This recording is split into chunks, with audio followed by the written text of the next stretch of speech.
Welcome to Click for IB Biology. In this video, we're going to be again in the transport part of the syllabus, and we're going to be looking at the aspects of what are called double and single circulations, as exemplified by the bony fish called Teleost. So that would be the single circulation, and then ourselves, that we would have the double circulation as a representative of the group of mammals.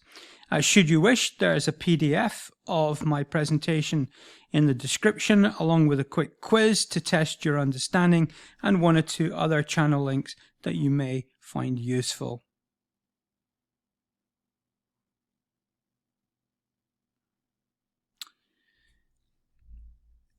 With fish single circulation, notice that the heart structure here only has a single ventricle and a single atria.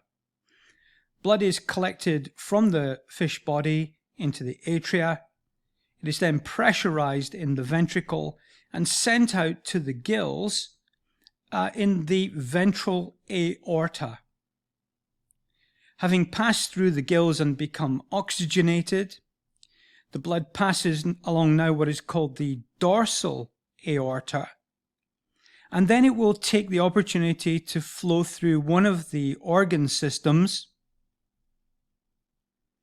offloading its oxygen, picking up carbon dioxide, before returning to what is called the cardinal vein, the main vein in the fish circulation, and then back into the atria. So if we just track the movement of a potential cell through this circulation, we start here in the atria, then go to the ventricle, through the gills, along the dorsal aorta, down through the organ, and then back to the heart to start all over again. And so therefore it passed through, in one circulation, it passed through the heart once, hence why we call it a single circulation.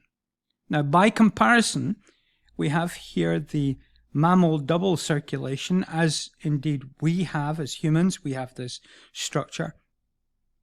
So let's start with a similar comparison with blood here in the lung, and it's returning to the left side of the body in the pulmonary vein, and it goes through from this atria into this ventricle before being passed out along what is called the aorta. So we've passed through the heart once.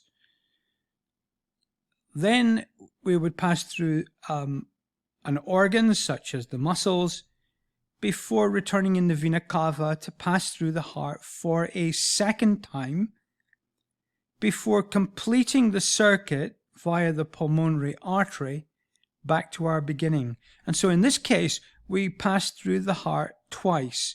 Hence why this is called a double circulation.